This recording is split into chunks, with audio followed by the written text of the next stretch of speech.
नमस्कार दोस्तों। ये सेकंड ग्रेड का पेपर है, ठीक है ना।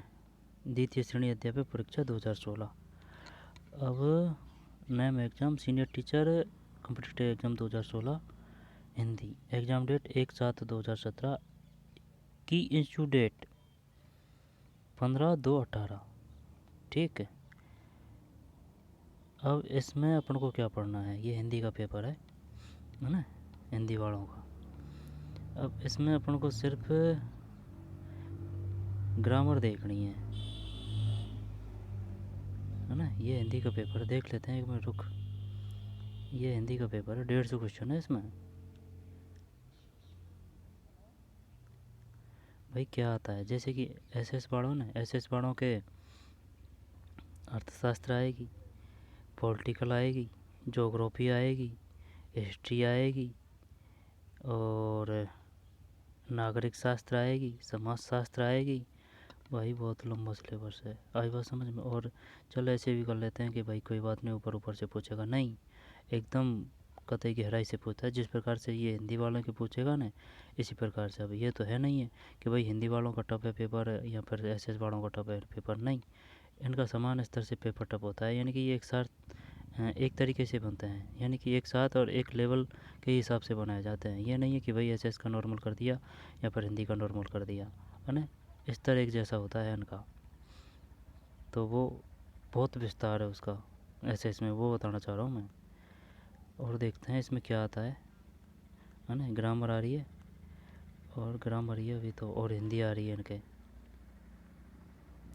है ना। हिंदी आ रही है, और क्या है इसमें, हिंदी है ना। हिंदी डायरी के पन्ने, हिंदी बागरू, है ना, हिंदी। और कायामनी, सिर्फ हिंदी है। अब ये यहाँ से ना 30 से शिक्षण विधि चालू होगी, 30 से 120 से शायद ये, है ना, 120 से निगमन, निगमन विधि का सिद्धांत है, ये हिंदी की शिक्षण विधि है। फिर हिंदी है ना शिक्षण विधि, हर कोई कर देगा, कोई दिक्कत नहीं है। ये पेपर है भाई, ये पेपर है। तो ना सबसे बड़ा फ़ायदा है भाई इनके लिए। इनके फ़ायदा ये है, जैसे कि अगर ये पढ़ेंगे तो इनके लिए सेकंड ग्रेड की भी तैयारी हो रही है, वही सिलेबस से सेम टू सेम, ठीक है। और वो उसी तैयारी से और उसी सिलेबस से इनके फर्स्ट ग्रेड की तैयारी हो रही है। लेकिन एसएस वालों का सिस्टम ये है, एसएस वालों का, अब जैसे कि अगर मैथ साइंस वाला पढ़ेगा, मैथ साइंस वाला पढ़ेगा तो मैथ साइंस वाला का भी वही है कि भाई वो उसके भी वही आएगा। जैसे कि सेकंड ग्रेड का भी वही है और फर्स्ट ग्रेड का भी वही है, ठीक है ना। उसमें कोई ज़्यादा हेर फेर नहीं है। जैसे हिंदी का है ऐसे ही मैथ साइंस वालों का है ना। फिजिक्स केमिस्ट्री वगैरह वगैरह, यानी कि एक चीज़ पढ़नी पड़ेगी उनको, है ना। मैथ साइंस, मैथ साइंस के सिलेबस में शायद अलग हो सकता है एसएस का। जैसे कि भाई कोई फिजिक्स का है, केमिस्ट्री का है, हैं। चल हिंदी का ही देख ले, उनके बारे में पता है नहीं है। अब जैसे कि ये हिंदी ग्रामर का, ये हिंदी का सिलेबस, ये हिंदी का पेपर है। अब हिंदी का पेपर है ये, तो फर्स्ट ग्रेड की भी वही तैयारी हो रही है, सेकंड ग्रेड की भी वही तैयारी हो रही है। लेकिन एसएस वालों के क्या है, एसएस वालों के क्या है कि भैया अगर तू अगर सेकंड ग्रेड की करेगा तो फर्स्ट ग्रेड की नहीं कर सकता। क्योंकि भाई आजकल ये नहीं है कि चल भाई ऊपरे ऊपरे से पढ़ लिया और चल भाई नैया पार हो गई, नहीं। नैया पार होने के लिए नदी में उतरना ही पड़ता है, समुद्र में उतरना ही पड़ता है, तभी जाके आप उन क्वेश्चनों को कर पाएंगे, वरना नहीं कर पाएंगे। तो ऊपर ऊपर की तैयारी से कुछ नहीं होता है कि चल भाई इसको कर दें, नहीं। भाई चाहे यहाँ ये 8 सब्जेक्ट है, ये पढ़ना छोटी मोटी बात नहीं। और वो इस प्रकार से नहीं देता कि भाई ये दे दिया, नहीं। पूरे सिलेबस से देगा, चाहे वो दर्शन शास्त्र हो, चाहे वो अर्थशास्त्र हो, चाहे वो नागरिक शास्त्र हो। और सिर्फ सेकंड ग्रेड में ही आएगा ये, किस में, ये जो 8 सब्जेक्ट है। अगर हिस्ट्री की करेंगे तो सिर्फ हिस्ट्री आएगा। अब हिंदी वालों को क्या है, सेकंड ग्रेड का भी वही सिलेबस, फर्स्ट ग्रेड का भी वही सिलेबस। प्रॉब्लम क्या है, फर्स्ट ग्रेड में नहीं होगा तो सेकंड ग्रेड तो जा ही नहीं रही, ठीक। लेकिन एसएस वालों के लिए अलग रास्ते हैं, इधर और इधर ये है। और मैथ्स इंग्लिश वालों को भी लिए वही सभी, जैसे जिस प्रकार से हिंदी वालों के हैं इसी प्रकार से इंग्लिश वालों के हैं। ठीक, वही सिलेबस है। एसएस वालों का ही अलग है। और मैथ साइंस की बात है तो मैथ साइंस का भी वही रहता है। और फर्स्ट ग्रेड में उनको एक सब्जेक्ट लेनी पड़ती है कि भाई वो मैथ लेगा या फिर साइंस लेगा। ठीक है ना। तो ये तो है नहीं कि भाई उसको 8 सब्जेक्ट पढ़नी है मैथ साइंस वाले को, कि भाई और 8 सब्जेक्ट आ रही है मैथ साइंस में, नहीं आ रही ना। अगर सेकंड ग्रेड से भी मैथ साइंस पेपर लगाएगा, मैथ से या फिर साइंस से, जैसे कि मैथ साइंस से लगा दिया, ठीक है ना, तो वही तैयारी हो रही है उसकी। लेकिन एसएस वालों की मज़ेदार वो है, चल छोड़िए, अपना टॉपिक नहीं है। नहीं, वही बता रहा हूँ, ये पेपर इसी वजह से देखा था कि भाई इसमें क्या है, क्या रम्बाद है, कितना तगड़ा है, आता है, क्या क्या आते हैं। ठीक है ना। तो वही वो एसएस वालों से और इनसे तो ये दिन रात का अंतर है, दिन रात का अंतर है। तो कहने का मतलब यही है, अगर जो एसएस से तैयारी करना चाहता है सेकंड ग्रेड की, वो फर्स्ट ग्रेड की नहीं कर सकता, नहीं कर सकता। ठीक है ना, नहीं कर सकता। अगर वही तैयारी वही की जा सकती है जो एक ही रास्ता में हो। एक ही रास्ता का मतलब जिनका सिलेबस एक जैसा हो। ये थोड़ी का सिलेबस अलग जा रहा है। अब जैसे कि एसएस टी का ये जो 6 सब्जेक्ट, जैसे नागरिक शास्त्र, दर्शन शास्त्र है, इनका सिर्फ सेकंड ग्रेड में ही आएगा और कोई सी भी भर्ती नहीं है जहाँ से यहाँ से क्वेश्चन आ जाए। दर्शन शास्त्र वगैरह से कोई सी भी भर्ती नहीं है। तो ये है बात। अगर आप चुनना चाहें किसी प्रकार से तो अपने लक्ष्य को, स्थिति को, परिस्थिति को सही तरीके से सोच समझ के सिलेबस को तब जाके चुनिए। ठीक, हिंदी वालों का बढ़िया है, इंग्लिश वालों का भी बढ़िया है। एक तीर से दो शिकार हो रहे हैं, वो बात समझाना चाह रहा हूँ मैं। ठीक है भाई।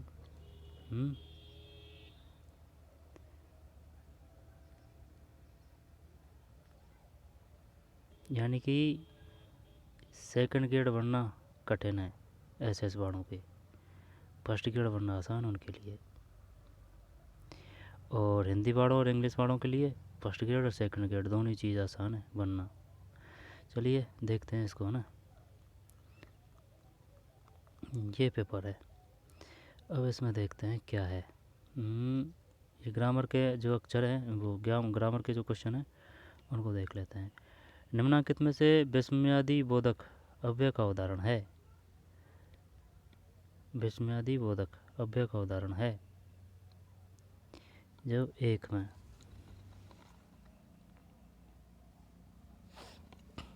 में 4 है, निम्नलिखित में से विस्मयादि बोधक अव्यय का उदाहरण है। वाह है, ताकि नहीं है, मानो नहीं है, यदि सही है वाह है। निम्न में से किस विकल्प से सभी शब्द जातिवाचक संज्ञा है। जब देख बताता हूँ मैं, अगर हो जाता है तो भारत रामायण मोहन पुस्तक पहाड़ नदी, क्या बतानी है, जाति यानी कि कैटेगरी, कैटेगरी बतानी है। तो कैटेगरी का मतलब जयपुर, जयपुर आ रहा है इसमें। लड़की बुढ़ापा है, गंगा हिमालय मनुष्य, यार पुस्तक पहाड़ नदी, ये जयपुर है ना। जयपुर नहीं, जयपुर की जगह शहर होता तो पहाड़ पड़ती। गंगा गंगा गंगा गंगा गंगा नहीं, जैसे कि मनुष्य की जो कैटेगरी है इस प्रकार से बताना है अपन को, है ना। मनुष्य में सब मनुष्य आ गए। अब ये नहीं कि भाई रावत सिंह या फिर मनोज सिंह, वो नहीं, मनुष्य सब बताना है। तो पुस्तक में सब पुस्तक आ गई, पहाड़ में सब पुस्तक है, नदी तो क्या 2 कर दूँ मैं। सही है, जीत गए भाई।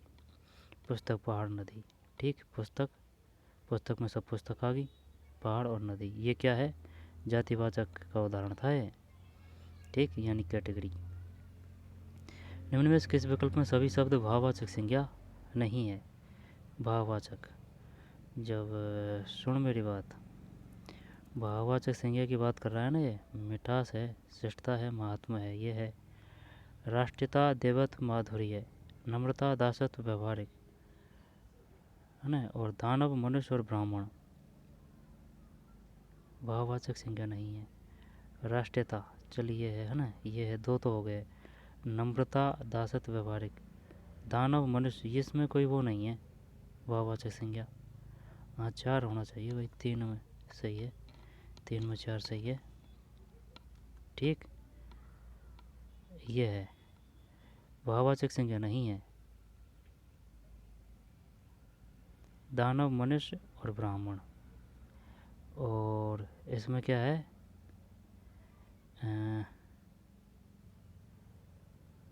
पुस्तक, पहाड़, नदी। पुस्तक, पहाड़, नदी। फिर निम्न से किस वाक्य में संबंधवाचक सर्वनाम का प्रयोग नहीं हुआ है।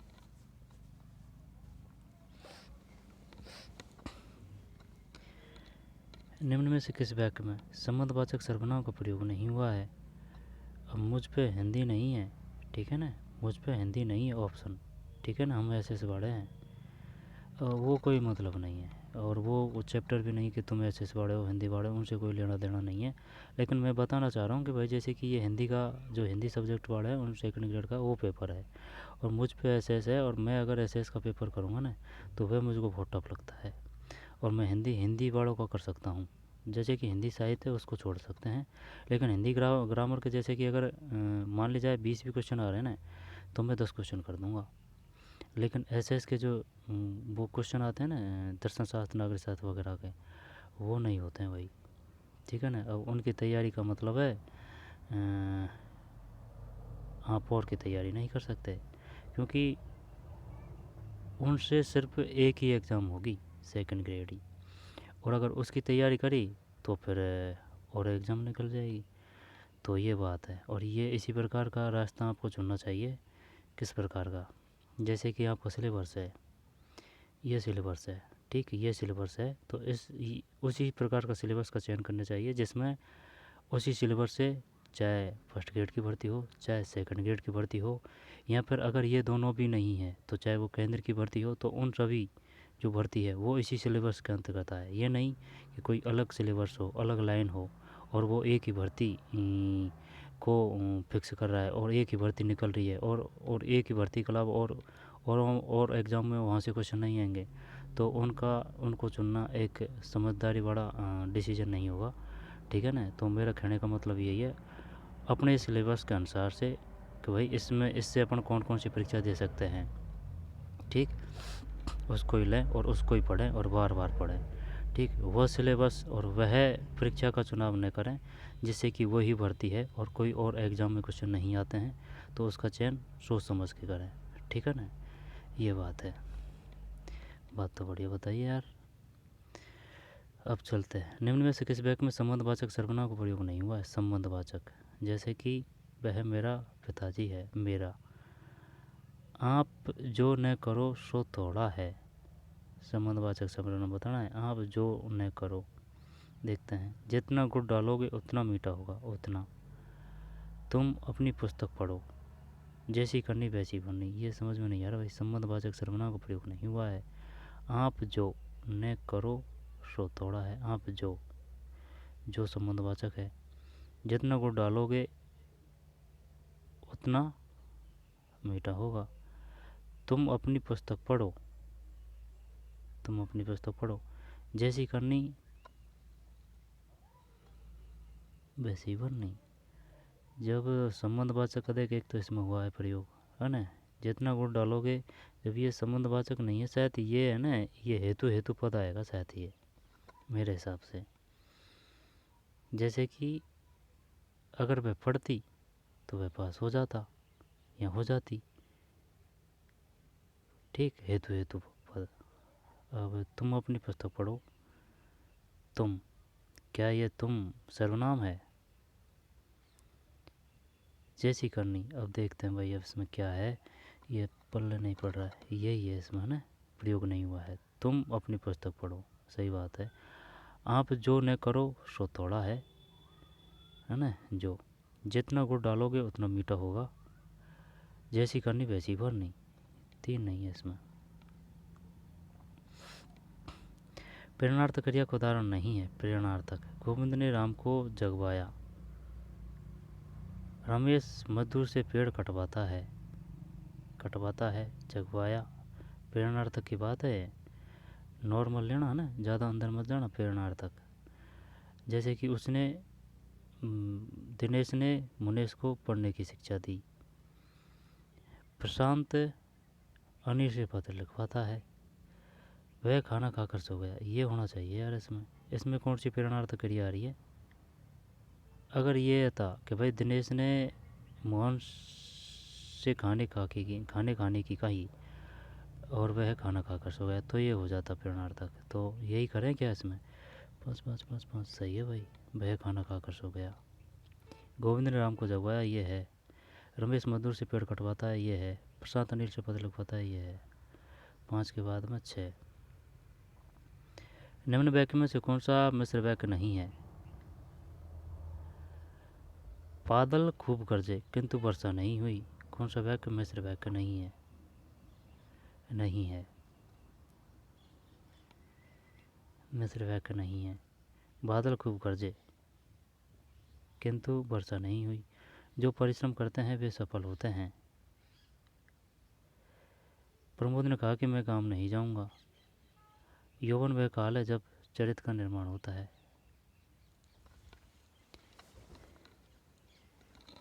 यौवन वह काल है जब चरित्र का निर्माण होता है। जब कौन सा वाक्य मिश्र वाक्य नहीं है? अब ये मिश्र वाक्य नहीं है।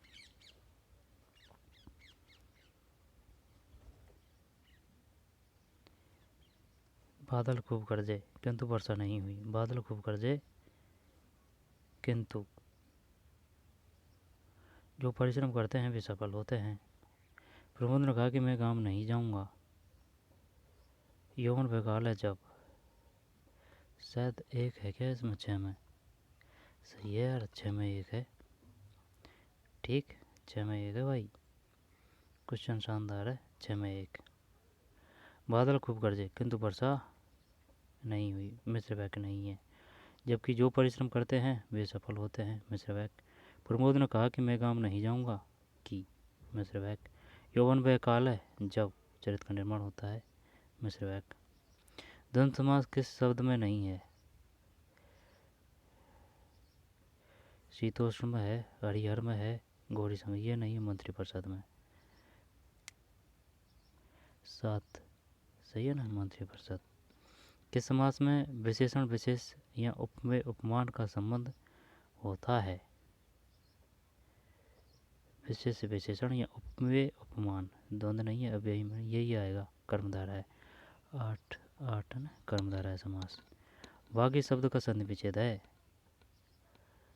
वागी इसका ये तो आएगा नहीं है ना। बाघ प्लस ई करें या बाघ प्लस ई करें? वागीस। बाघ करें या बाघ करें? चल, बाघ प्लस ईस, बागीस। बागीस, बाघ बाघ, बागीस ही करते हैं। नो नहीं यार, बाघ है भाई, बाघ है। बाघ प्लस ईस है, 2 है। इनमें से विशेषण उपवाक्य है। विशेषण उपवाक्य। गुरुजी ने कहा कि वे आज नहीं आएंगे। जो रुपए मुझे मिले थे वे खर्च हो गए, विशेषण उपवाक्य है। संज्ञा किसे कहते हैं? किसी व्यक्ति वस्तु स्थान का बोध कराने वाले शब्दों को संज्ञा कहते हैं। फिर संज्ञा। फिर सर्वनाम किसे कहते हैं? सर्वनाम। संज्ञा के स्थान पर प्रयुक्त होने वाले शब्दों को सर्वनाम कहते हैं। तो फिर विशेषण किसे कहते हैं? संज्ञा व सर्वनाम के स्थान पर प्रयुक्त होने वाले शब्दों को विशेषण कहते हैं। सही है। यहाँ पर संज्ञा व सर्वनाम की विशेषता बताने वाले शब्दों को, हाँ सही है, संज्ञा व सर्वनाम की विशेषता बताने वाले शब्दों को विशेषण कहते हैं। और देख लेना है। इनमें से विशेषण उपवाक्य है। गुरुजी ने कहा कि वे आज नहीं आएंगे। जो रुपए मुझे मिले वे खर्च हो गए। मैं जो ही वहाँ पहुँचा वह चला गया। यदि वह करेगा तो मैं भी चलूँगा, विशेषण उपवाक्य है। जो रुपए मुझे मिले थे वे खर्च हो गए।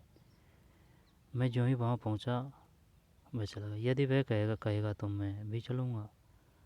यदि वह कहेगा, ये तो हेतु है ना। मैं जो ही वहाँ पहुँचा वह चला गया, विशेषण। जो ही मैं वहाँ पहुँचा तो वह। जो रुपए मुझे मिले थे वे, वे, वे, वे सर्वनाम। गुरुजी ने कहा कि वे सर्वनाम। चलिए वह करते हैं और देखते हैं क्या है। 2 है यार। इनमें से विशेषण उपवाक्य है। जो रुपये मुझे मिले थे वे खर्च हो गए। पता नहीं यार इसका। इनमें से विशेषण उपवाक्य है। जो रुपये मुझे मिले थे वे खर्च हो गए, है ना। इनमें से कौन सा वाक्य संयुक्त वाक्य है। पुलिस ने उस लड़के को पकड़ लिया जिसने चोरी की थी। यह वही मकान है जिसमें मैं रहता था। बच्चों को उसकी पुस्तक लौटा दो। लड़का आया किंतु वह रुक गया। लड़के को पकड़ लिया, ये होना चाहिए 11 में। हाँ, सख्त वाक्य ये है 4। लड़का आया किंतु वह रुका नहीं। लड़का आया किंतु सख्त वाक्य। बच्चों को उसकी पुस्तक लौटा दो। इनमें से कौन सा वाक्य संयुक्त वाक्य है ना। लड़का आया किंतु वह ये किंतु जानबूझ के दिया है उसने। किंतु वह रुका नहीं। बच्चों को उसकी पुस्तक लौटा दो, सरल वाक्य है ना। यह वही मकान है जिसमें वह रहता था। पुलिस ने उस लड़के को पकड़ लिया जिसने चोरी की। चल छोड़ो ना, 11 में 4 है। फिर 12। निम्न में इसके शब्द में व्यंजन संधि है। व्यंजन नीरस में तो शायद विसर्ग है। नमस्ते तदनुसार। चल अत्याचार करता हूँ। नमस्ते, नमस्ते अत्याचार। 12। 3 है यार, तदनुसार है। निम्न में इसके शब्द में व्यंजन संधि है। निम्न में इसके शब्द में व्यंजन संधि है। 12 में तदनुसार है। निम्न में इसके शब्द में व्यंजन संधि है तदनुसार। ठीक, तदनुसार व्यंजन संधि है तदनुसार। इनमें इसके शब्द में अपादान तत्पुरुष समास है। अपादान कर्ता ने कर्म को कर्ण से द्वारा संप्रदान के लिए अपादान से अलग होने के अर्थ में अधिकरण में प्रवी संबोधन ए अरे हो। जब अपादान अलग होने के अर्थ में पदच्युत ये आएगा। 13 में 1 के शब्द में प्रयोपसर्ग नहीं है। प्रज्वलित, प्रत्यक्ष, प्रकाशित इसमें है। अब बात आ रही है प्रत्यक्ष की और प्रचार की। प्रचार प्रत्यक्ष ये करते हैं। 14 में सही है प्रत्यक्ष। प्रत्यक्ष। इनमें इसके शब्द में गार प्रत्यय नहीं है।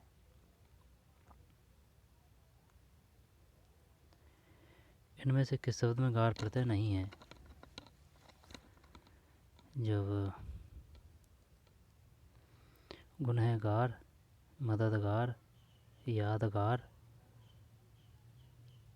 मददगार, गुनहगार, यादगार ये होना चाहिए। 15 15 15 15 15 में 4 उद्गार सही है। 14 में 2, 15 में 4। ठीक। फिर 16 नीचे है ना। इनमें से कौन सा शब्द सखी का पर्यायवाची नहीं है। जब सखी का सहचरी, आली, सहेली, ललना नहीं होना चाहिए। 16 सही है, ललना नहीं है। इनमें से किस विकल्प में विलोम शब्द है। खंडन का, मंडन, ख्यात का, रुख, विज्ञ का, विज्ञ, कदाचार का,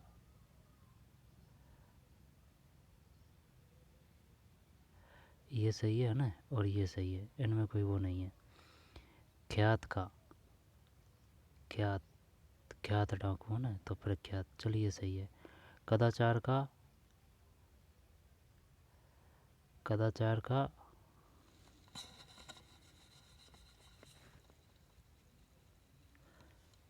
सदाचार का दुराचार आएगा ये, है ना। सदाचार का दुराचार आएगा।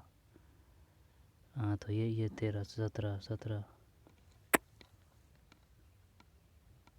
खंडन 17 में 1 है यार। इनमें से किस विकल्प में विलोम शब्द है। शतराम एक है, यानी कि खंडन का मंडन, इनमें से किस विकल्प में विलोम शब्द है? यानी कि ये है सिर्फ विलोम शब्द। सही बात है, सही है, सही है। विज्ञ का सदाचार का, ये सदाचार का दुराचार, हाँ सही है। गुमराह कर रहा है अपन को, खंडन का मंडन है। 8 इनमें से कौन सा शब्द वाणी के अनेकार्थ में से नहीं है? वचन, सरस्वती, पता नहीं। 18 में 3 नहीं है, वचन है, सरस्वती है, रचना है। 19 इन किस विकल्प में युग्म शब्द का अर्थभेद सम्मिलित नहीं है? ग्रह और ग्रह, ग्रह ग्रह का हो गया नक्षत्र घर। प्रेषक, प्रेक्षक और प्रेषक, प्रेक्षक भेजने वाला, प्रेषक, प्रेषक भेजने वाला आएगा, प्रेषक। दीन, दिन, दिन और दीन, हाँ दिवस और ऐसा है। अभिराम, सुंदर, अभिराम लगातार, यही है ये। 19 में 2, 19 19 19 19 19 में 2 सही है ना? 19 में 2। ग्रह का नक्षत्र और ये ग्रह का घर। दिन का दिवस, दीन का असहाय, अभिराम का सुंदर, अभिराम का सुंदर, अभी, अभी, अभी का सुंदर, अभी का सुंदर, अभिराम का लगातार, अभिराम का सुंदर, अभी राम का लगातार। जिसका काम या प्रयोजन सिद्ध हो चुका हो, वाक्यांश के लिए एक शब्द है।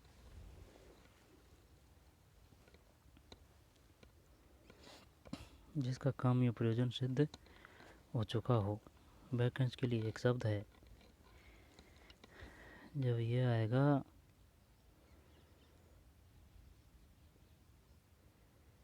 जिसका काम या प्रयोजन सिद्ध हो चुका हो, प्रत्युत्पन्नमति, जिसका काम या प्रयोजन सिद्ध हो चुका हो, वाक्यांश के लिए एक शब्द है। कृत्य के वर्णन कृत कार्य या प्रत्युन्नमति। चल देखते हैं 20 में 2 है क्या? नहीं यार 4 है यार, कृत कार्य, कृत कार्य है भाई, कृत कार्य। निम्नलिखित में से अशुद्ध शब्द है? जब द्रष्टव्य है ना, द्रष्टव्य, उच्छल, अशुद्ध शब्द है। गत्य, विरोध, अतिशयोक्ति, अतिशयोक्ति ये तो सही है ना? द्रष्टव्य ये भी सही है। अब यहाँ तो ये है और यहाँ ये है, गत्य विरोध, उच्छृंखल, उच्छृंखल, गत्य विरोध,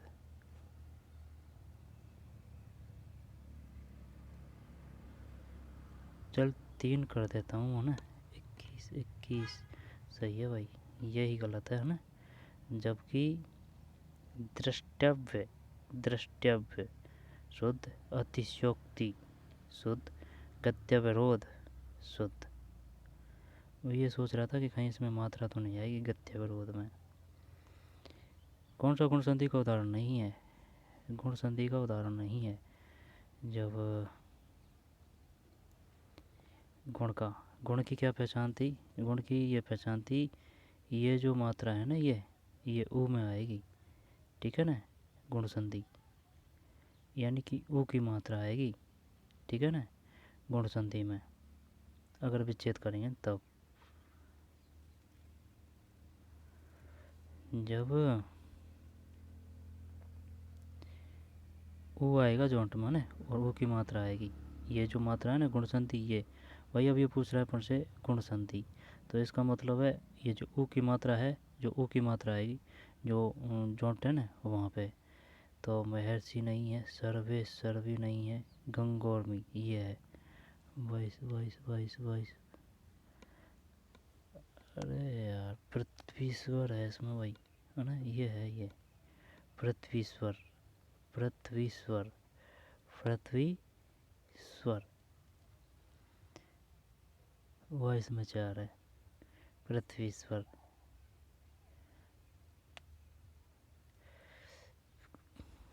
ओटा सोटा बोल रहा है तू, आराम से देख। ये पूछ क्या रहा है, निम्न में से कौन सा गुण संधि का उदाहरण नहीं है। ठीक है ना। जब देख ये गंगोर्मी है, हाँ ये गंगोर्मी है, ये स्पष्ट पहचान है गुण संधि की। आ रही है ना गुण संधि ऊ। सर्वेश्वर महर्षि इनका तो क्या ध्यान नहीं है, लेकिन ज़्यादातर जो उदाहरण आएंगे ना वो ऊ की मात्रा के आएंगे। ठीक, तो गंगोर्मी ऊ, सर्वेश्वर महर्षि, पृथ्वीश्वर ये नहीं है। अति उपसर्ग से बना हुआ शब्द नहीं है। अति, अतिरिक्त है, अत्याचार है, अतिक्रमण है, अतिथि करता हूँ मैं इसमें 23 में। सही है। निम्न में से पुत्री शब्द के पर्यायवाची शब्द का समूह कौन सा है। जब तनया, आत्मजा, नंदनी, तनुजा, ये होना चाहिए भाई 24। हाँ सही है। तनया, आत्मजा, नंदनी, तनुजा, तनया, आत्मजा, नंदनी, तनुजा। द्विज शब्द का सही अर्थ समूह द्विज का। जब देख द्विज का मतलब है ब्राह्मण, सूर्य, स्त्री हैं, ब्राह्मण कमल देवता। चलिए करते हैं 1, 25, 25, 25, 2 है यार, 25 में 2 है, 25 में 2। पक्षी, ये पढ़ा था यार मैंने कि द्विज का मतलब पक्षी है। द्विज का पक्षी, दांत और चंद्रमा, पक्षी, दांत और चंद्रमा। द्विज शब्द का सही अर्थ समूह है द्विज। जब द्विज का पक्षी, पक्षी ठीक है, पक्षी, दांत और चंद्रमा, द्विज शब्द का सही अर्थ समूह है पक्षी, दांत और चंद्रमा। 26। जरठ और जठर शब्द युग का अर्थ है। देखें जठर, जठर बोलते हैं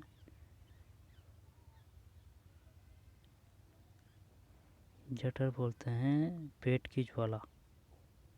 जरठ वृद्ध। चल 2 करते हैं इसमें। 24 नहीं आ रही है भैया। हाँ ज्वाला वो जानबूझ के दिया है उसमें, पेट की ज्वाला। जठर मतलब पेट ही है, और जरठ मतलब बूढ़ा।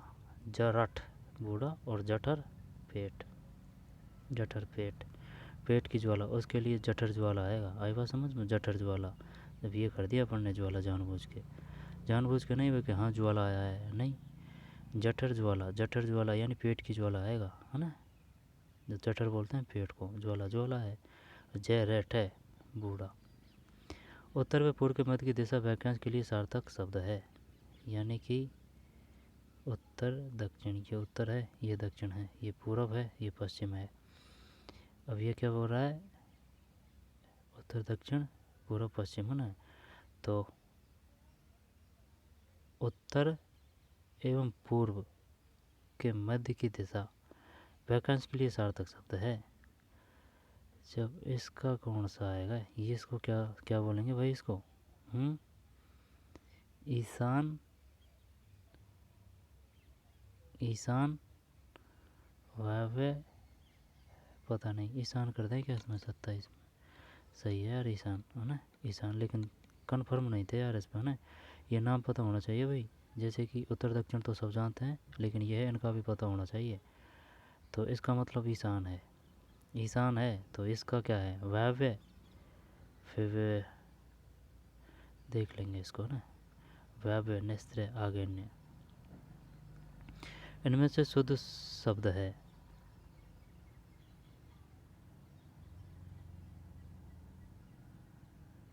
1, 28 में। नहीं नहीं नहीं नहीं, ये है शुश्रूषा, शुश्रूषा है भाई। इनमें से शुद्ध शब्द है शुश्रूषा, सु और सा, शुश्रूषा। निम्न में कौन सा वाक्य अशुद्ध है, अशुद्ध है। सोदाहरण सहित उत्तर दीजिए। अशुद्ध है, सोदाहरण सहित उत्तर दीजिए। कृपया मेरी प्रार्थना स्वीकार करें। कृपया मेरी प्रार्थना स्वीकार करें। दोनों भाई परस्पर, कौन सा वाक्य शुद्ध है? दोनों भाई परस्पर लड़ पड़े। मैंने गृह कार्य कर लिया है।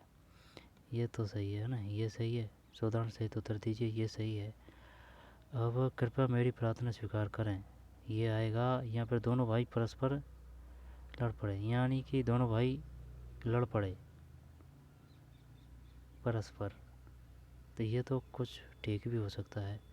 चल 29 एक है यार।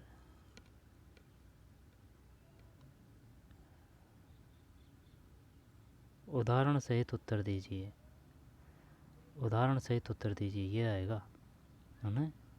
कौन सा वाक्य अशुद्ध है?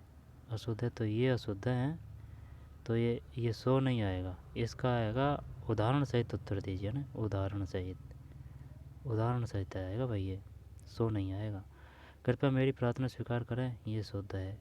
दोनों भाई परस्पर लड़ पड़े, शुद्ध है। दोनों भाई परस्पर लड़ पड़े, परस्पर पे चक्कर पड़ रहा था ना, मैंने गृह कार्य कर लिया। बड़ों के साथ छोटों की भी निभ जाती है, यह अर्थ बताने वाली लोकोक्ति है। हाथी के पाँव में सबका पाँव समा है, ये सही है। और फिर प्राय देखा जाता है कि अधिक आशावादी लोग थोड़ा सा प्रयत्न करके अधिक फल की आशा करने लगते हैं। सही बात है, किंतु अभिप्सित फल प्राप्त न होने पर निराश हो जाते हैं। निराशा से प्रसन्नता और शांति नष्ट हो जाती है। निराशा से प्रसन्नता और शांति नष्ट हो जाती है। निराशा का भाव अकेले नहीं आता, उसके साथ हीनता की भावना जन्म होता है। अच्छा, तनावों का बवंडर आ जाता है। अतः मनुष्य के लिए अभिष्ट है कि आशा की किरणों से निराशा के निवर्णतम को निरंतर विदर्ण करता रहे। छोड़ते हैं इसको ना, ग्रामर देखनी है बस।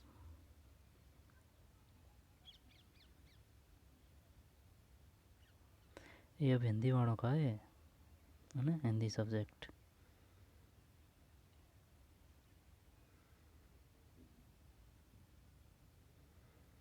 चलते हैं आगे। और नहीं है ना, हिंदी, वो हिंदी जो ऑप्शन है ना वो है ये।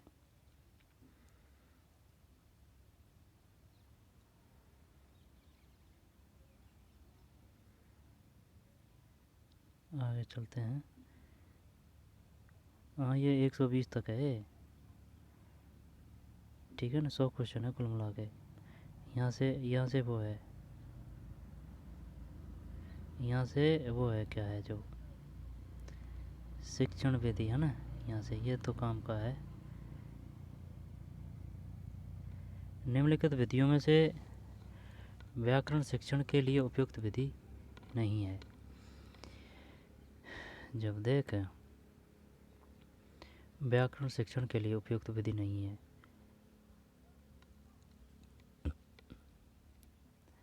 आगमन विधि, इसमें ये होना चाहिए यार, ये नियम बताते हैं इसमें। तो व्याकरण में क्या नियम है? निगमन विधि, नियम विधि। नहीं, ये आना चाहिए 117 में देखते हैं क्या है। 17 में यार 2 है भाई। अनुकरणात्मक विधि है। निम्नलिखित विधियों में से व्याकरण शिक्षण के लिए उपयुक्त विधि नहीं है। ये अनुकरणात्मक विधि नहीं है, अनुकरणात्मक। अच्छा, व्याकरण शिक्षण के लिए उपयुक्त विधि नहीं है, अनुकरणात्मक। जबकि भाषा संसर्ग विधि है, निगमन विधि है। निगमन में नियम होते हैं, ठीक है ना, निगमन में नियम होते हैं, ठीक। इसमें चला जाता है नियम से उदाहरण की ओर, आगमन में उदाहरण होते हैं, ठीक है। इसमें चला जाता है उदाहरण से नियम की ओर। निम्न में से हर्वट विधि से संबंधित कौन सा कथन सत्य है? इस विधि के प्रवर्तक हर्वट है। इस विधि में 5 सोपानों का अनुसरण किया जाता है। यह विधि स्मृति स्तर के शिक्षण से संबंधित है। यह विधि बौद्ध स्तर के शिक्षण से, ये कर दोगे मैं इसमें, ये 3 या 4 में से कोई सो भी हो। 18 में 4 है। यह विधि बौद्ध स्तर के शिक्षण से संबंधित, बौद्ध स्तर नहीं आएगा इसमें ना। इस विधि के प्रवर्तक हर्बर्ट स्पेंसर है। इस विधि में 5 सोपानों का अनुसरण किया जाता है। यह विधि स्मृति स्तर के शिक्षण से संबंधित है। निगमन विधि का सिद्धांत अभी बताया था मैंने, निगमन में नहीं है तो ये नियम आएगा, नियम आएगा तो इसका मतलब हो गया सामान्य से विशेष, विशेष से सामान्य, सामान्य से सामान्य, विशेष, सामान्य से विशेष, विशेष से सामान्य करते हैं। चल 119 दो है यार। निगमन विधि का सिद्धांत है 119 में 2 है भाई, सामान्य से विशेष। अच्छा, निगमन विधि का सिद्धांत है सामान्य से विशेष है, ध्यान देना है ना, सामान्य से विशेष निगमन। निगमन विधि, साहचर्य विधि का आविष्कार किसने किया? साहचर्य विधि का मॉन्टेसरी, फ्रोबल, हर्बर्ट। ये फारकास्ट कर दो क्या इसमें 120 में? नहीं मॉन्टेसरी है यार, मॉन्टेसरी। साहचर्य विधि, साहचर्य विधि का आविष्कार किसने किया? मारिया मॉन्टेसरी। किंडरगार्टन विधि का किसने किया? मारिया मॉन्टेसरी ने, है ना। तो साहचर्य विधि और किंडरगार्टन, किंडरगार्टन सही है ना, मॉन्टेसरी, मारिया मॉन्टेसरी है ना। साहचर्य विधि का आविष्कार किसने किया? मॉन्टेसरी। 120 में 2 सही सम्मिलित कीजिए। जब गद्य शिक्षण, ये जो पद है ना, ये तो रस आएगा, स्वाद आएगा इसमें, तो ये स्वाद लेगा। गद्य में ये संवाद लेखन लेगा। व्याकरण है तो व्याकरण में, एक मिनट रुक जा, व्याकरण का तो ये आगमन है। और गद्य का मौन वाचन कैसे आएगा भाई? मौन वाचन तो नहीं आएगा। गद्य शिक्षण का आएगा संवाद लेखन। अब कौन सा रही हो? रचना शिक्षण, ये तो मौन होके लिख सकते हैं। देख 121 में 4,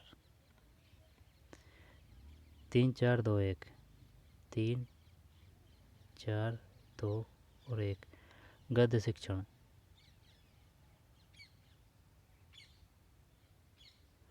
गद्य गलत होगा भाई, गद्य शिक्षण, गद्य शिक्षण सही बात तो है, चुप हो रह के भी बोल सकते हैं अपन, याद कर सकते हैं, पढ़ सकते हैं गद्य।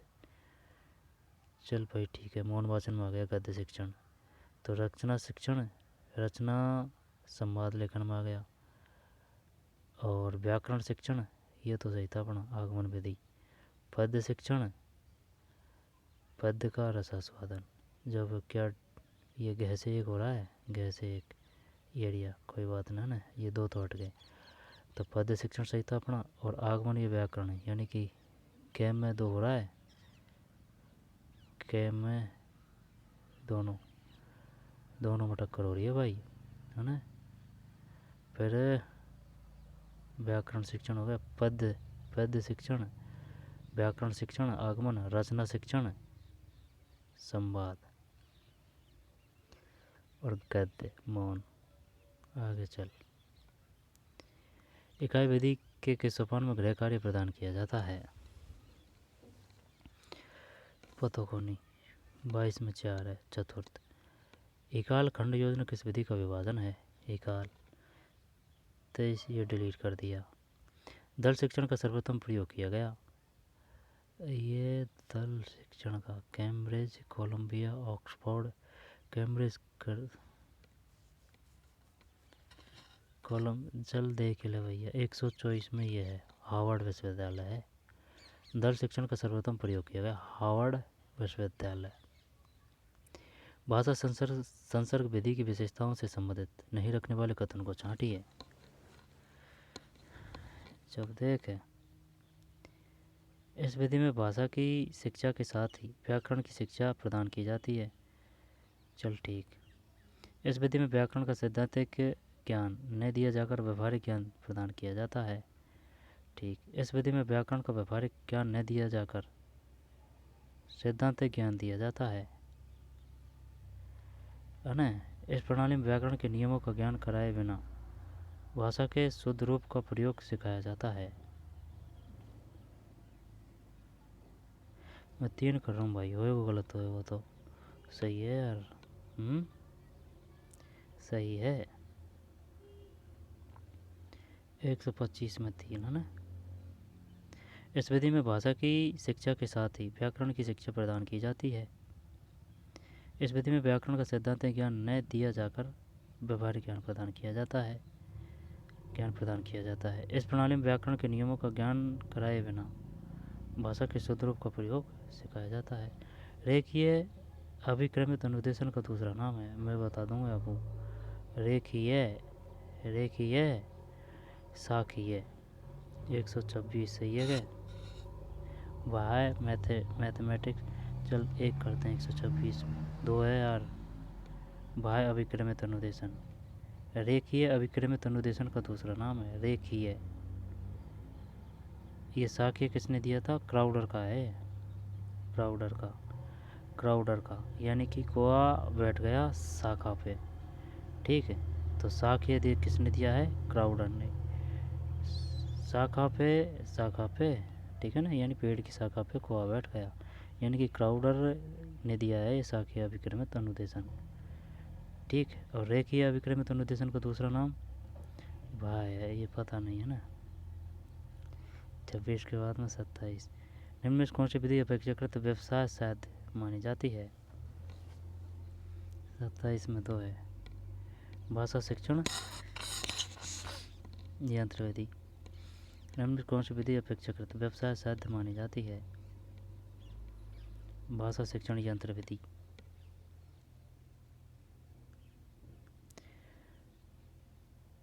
में कौन सी विधि अपेक्षाकृत व्यवसाय साध्य मानी जाती है? भाषा शिक्षण यंत्र विधि, व्यवसाय साध्य।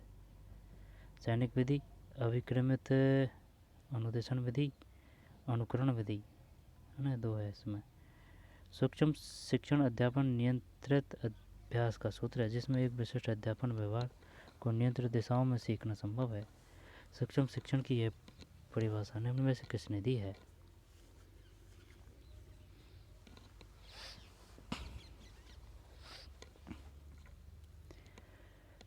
सूक्ष्म शिक्षण अध्यापन नियंत्रित अभ्यास का सूत्र है सूक्ष्म शिक्षण, माइक्रो टीचिंग।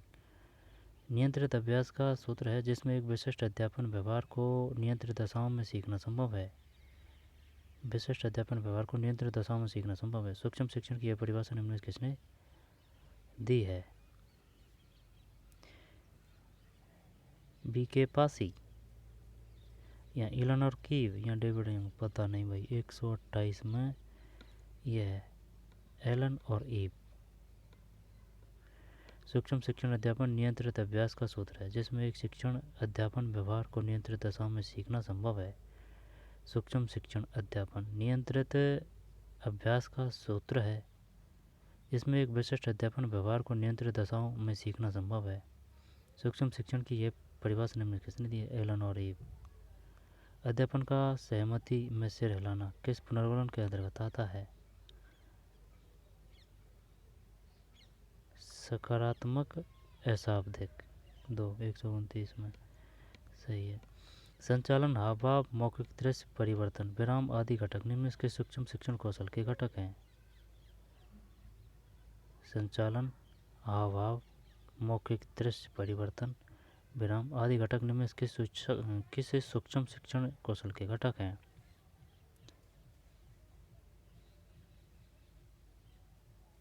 संचालन, हाव भाव, मौखिक दृश्य परिवर्तन, विराम। जब ये करता हूँ मैं इसमें ना, उद्दीपन परिवर्तन कौशल, सही है, उद्दीपन परिवर्तन कौशल। श्रवण, पठन, लेखन आदि किस उद्देश्य के अंतर्गत आते हैं? LS नहीं, इसका ऐसे कर ले, SBPL।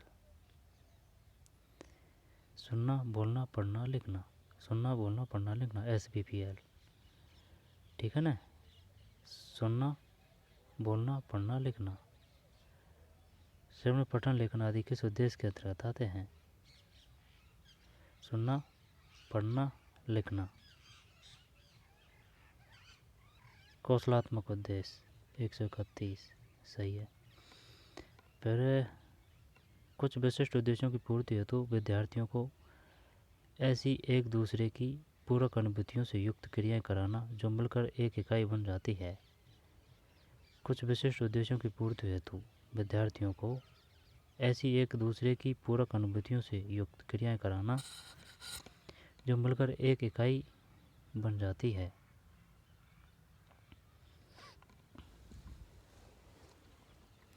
इकाई योजना 32 इकाई योजना, इसमें ये आंसर आ रहा है ना, एक इकाई बन जाती है इकाई योजना। कुछ विशिष्ट उद्देश्यों की पूर्ति हेतु विद्यार्थियों को ऐसी एक दूसरे की पूरक अनुभूतियों से युक्त क्रियाएं कराना जो मिलकर एक इकाई बन जाती है इकाई योजना। सीता वैद्य जिस तरह की शिक्षण सहायक सामग्री है वह है, ये कौन सा है भाई? सीता वैद्य। दृश्य और श्रव्य 33। नहीं 33 में 2 है। श्रव्य ओनली श्रव्य ऑडियो। अच्छा सीता वैद्य, ये वैद्य दे रखा है यार, इस वजह से चक्कर खा गए भाई। सीता वैद्य यानी कि श्रव्य ओनली ऑडियो। निम्नलिखित में से कौन सा जुड़ाव सम्मिलित नहीं है? विश्वसनीयता, छात्रों तथा प्राप्त अंकों में विचलन न हो तथा पुनः मूल्यांकन के पश्चात भी अंक समान हो, सही है। वस्तुनिष्ठता, परीक्षक की रुचि, भावना व दृष्टिकोण का मूल्यांकन पर प्रभाव नहीं पड़ता हो, सही है। विविधीकरण, मूल्यांकन सक्षम असक्षम छात्रों में भेद करने की सामर्थ्य रखता हो। वैधता, परीक्षक की रुचि, भावना व दृष्टिकोण का मूल्यांकन प्रभाव, ये वैधता है, ये गलत है। ठीक, 134 गलत तो नहीं, सही है, ये गलत है, बाकी सब सही है। विश्वसनीयता किसे कहते हैं? वस्तुनिष्ठता किसे कहते हैं? विभेदीकरण किसे कहते हैं? सातत्य में व्यापक मूल्यांकन की विशेषता नहीं है। विद्यार्थियों का चहुमुखी विकास है। विद्यार्थियों को परीक्षा के भय से मुक्त करना है। निदानात्मक एवं उपचारात्मक शिक्षण में सहायक है। विद्यार्थियों में रटने की प्रवृत्ति विकसित, ये नहीं आएगा और तो फिर चल भी जाएगा 135 में, ठीक है ना। विद्यार्थियों का चहुमुखी विकास, विद्यार्थियों को परीक्षा के भय से मुक्त कराना, निदानात्मक एवं उपचारात्मक शिक्षण में सहायक। रटना का सिस्टम नहीं आएगा ना।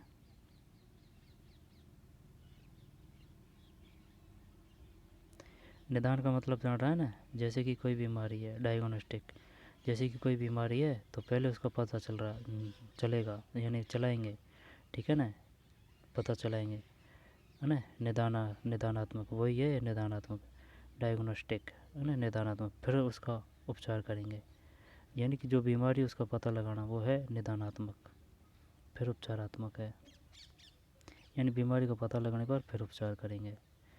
मूल्यांकन शिक्षण आयाम किसके द्वारा प्रतिपादित किया गया है? ब्लूम।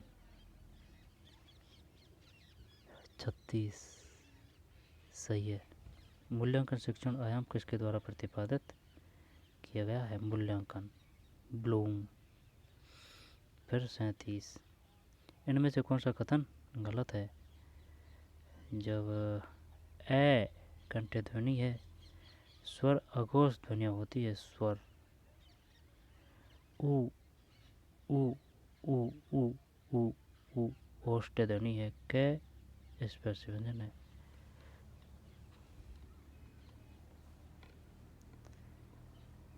स्वर घोष ध्वनियाँ होती है।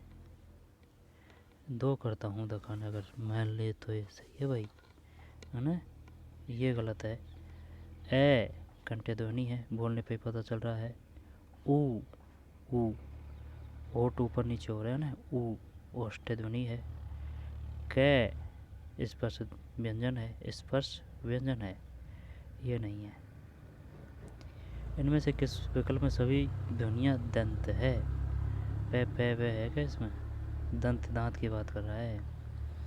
ते थे थे से, ते धे है, ते थे से। यार ते और दे तो है, ते और ते भी है, ते और ते भी है। अब या तो ये करें ते और दे, ते और दे, ते ते या फिर ये करें से पता कौन है भाई, 38 4 है ये बड़ा से है, ये बड़ा से है भाई, है ना।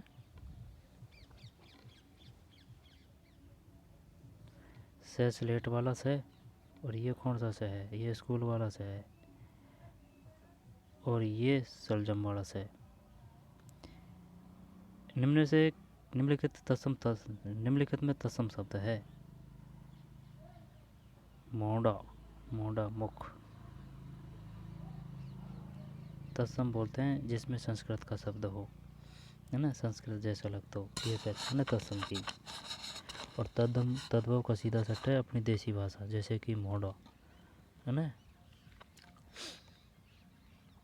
तत्सम शब्द है। जब चेहरा और मुख, दांत, कान, हाथ नहीं है, कान नहीं है, दांत, चलिए मुख करते हैं। 39 सही है भाई, मुख है ना। इनमें से किस विकल्प में एक भी तत्सम शब्द नहीं है, तत्सम शब्द नहीं है। जब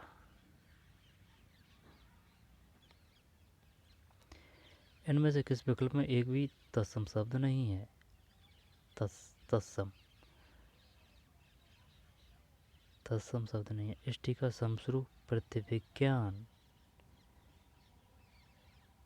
ईंट मूछ पहचान तो है, इष्टि का मूछ प्रतिविज्ञान, चलिए यही करते हैं। 140 तो सही है भाई। ईंट मूछ पहचान यानी कि तद्भव अपनी देसी भाषा से लगते हैं, जैसे कि कह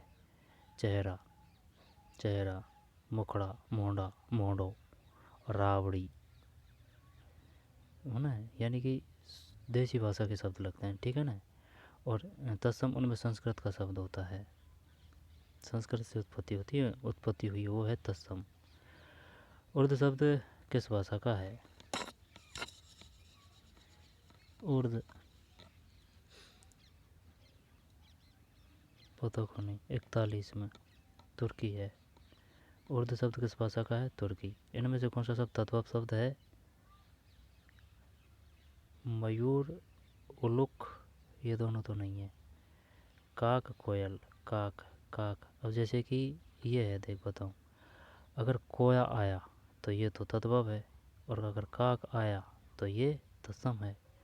कोयल होना चाहिए इसमें, सही है। इनमें से कौन सा शब्द विदेशी मूल का नहीं है? जब विदेशी मूल का नहीं है,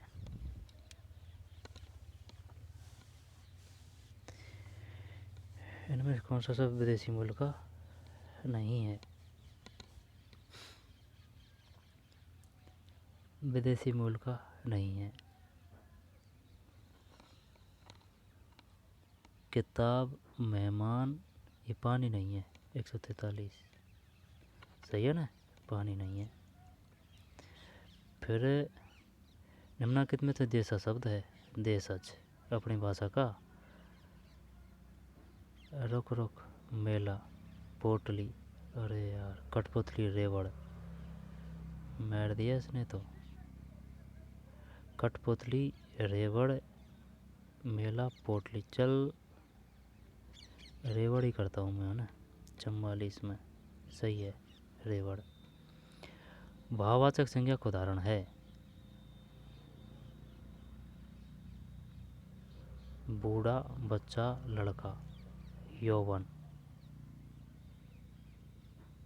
45 सही है, यौवन। निम्नलिखित में से कौन सा शब्द विशेषण नहीं है? विशेषण नहीं है।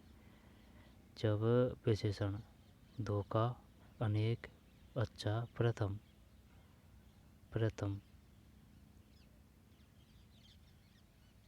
इसका क्या करें?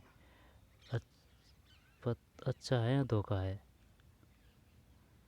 प्रथम, अनेक, अच्छा करते हैं, चल। 146 नहीं, धोखा है भाई। 146 में धोखा। अकर्मक क्रिया का उदाहरण है। पढ़ना में पढ़ रहा है, खाना में खा रहा है, रोना में रो रहा है। जब देखना, रो रहा है तो कुछ तो कर रहा है, लेकिन देखना में तो क्या क्रिया हो रही है भाई। 147,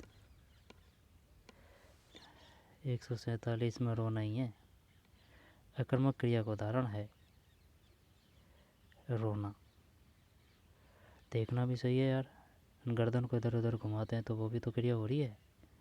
देखना, पढ़ना है, खाना है, देखना है, रोना नहीं है भाई। अकर्मक क्रिया का उदाहरण है रोना। इनमें से किस वाक्य में, इनमें से किस वाक्य में पूर्वकालीन क्रिया प्रयुक्त हुई है? चलो इन दोनों को ले लेते हैं ना। 146 में धोखा, 147 में 4। फिर इनमें से किस वाक्य में पूर्वकालिक क्रिया प्रयुक्त हुई है? वो है हेतु हेतु। अब ये इसमें आएगा, देख, मालिक ने चौकीदार से फाटक खुलवाया, बालक पढ़कर सो गया, ये है पूर्वकालिक। 148 में ना इस प्रकार से आंसर आना चाहिए, दृढ़ से सरल है ना, बालक पढ़कर झट से पढ़ है ना, बालक पढ़कर सो गया। इनमें से कौन सा शब्द भेद अव्यय कहलाता है? अव्यय, अव्यय क्रिया विशेषण। 49 सही है यार, क्रिया विशेषण। इनमें से कौन सा शब्द भेद अव्यय कहलाता है? क्रिया विशेषण। संज्ञा, सर्वनाम, विशेषण। किसी व्यक्ति, वस्तु, स्थान की बोध कराने वाला संज्ञा, संज्ञा कहते हैं। सर्वनाम, संज्ञा के स्थान पर प्रयुक्त होने वाले विशेषण। संज्ञा व सर्वनाम की विशेषता बताने वाले विशेषण। ये क्रिया विशेषण है भाई। इनमें से कौन सा शब्द समुच्चय बोधक अव्यय है? समुच्चय बोधक, इसलिए, एवं, परंतु, सामने, इसलिए है। 50 नहीं, सामने है यार, 150 में 3। इनमें से कौन सा शब्द समुच्चय बोधक अव्यय नहीं है? अव्यय नहीं है, नहीं है, नहीं है। हाँ, ये सामने नहीं है, सही बात है, सही है, सही है, जल्दीबाजी कर दी।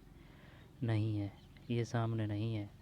जबकि परंतु है, इसलिए है, एवं है। परंतु है, इसलिए है, एवं है, सामने नहीं है ना। तो चलिए मिलते हैं। अब अपन को तो भाई ये ऐसे ऐसे आसान लगा है पेपर, ये है सीधी सट बात। तो चलिए मिलते हैं कोई और पेपर में। धन्यवाद।